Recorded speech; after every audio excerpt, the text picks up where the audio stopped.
போலீஸ்காரனுங்களா இல்லை சைக்கோ கில்லரா என்னன்னு தெரியல. ஃபஸ்ட் நம்ம அஜித்குமார் கேஸை பற்றி பார்ப்போம். அஜித்குமார் இப்போ எல்லாருக்குமே தெரிஞ்ச ஒரு இது, அவருக்கு ஒரு சரியான நீதி இன்னும் கிடைக்கல.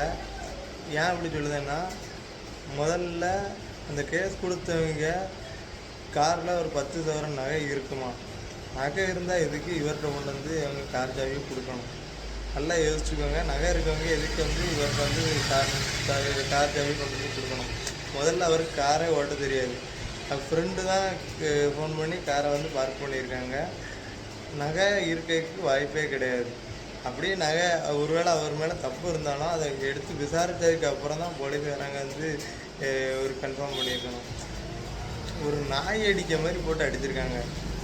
ஒரு மக்களாக இருக்க நமக்கே இந்த மாதிரி நிலைமைனா, என்றைக்கா ஒரு நாள் இந்த லாக்அப் டெத் வந்து பணம் இருக்கவன் சைடு நடந்திருக்கா? நீங்கள் நல்லா யோசிச்சு பாருங்கள்.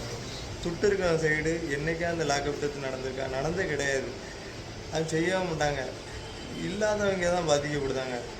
இதுக்கு முன்னாடி ஒரு ஜெயராஜ் பலிக்ஸு, இப்போ வந்து ஒரு அஜித்குமார். நாளைக்கு நம்மளாக கூட இருக்கலாம், நீங்களாக இருக்கலாம், அந்த வீடியோ பார்க்க நீங்களாக இருக்கலாம், நானாக கூட இருக்கலாம், எப்படினாலும் இருக்கலாம்.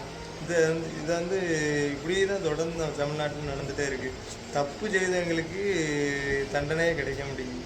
தப்பு செய்யாதவங்களை போட்டு அடித்து அவங்க இறந்து போயிருந்தாங்க. இல்லை, இப்போ அஜித்குமார் வந்து நம்ம கூட இல்லை. என்ன பண்ண முடியும்?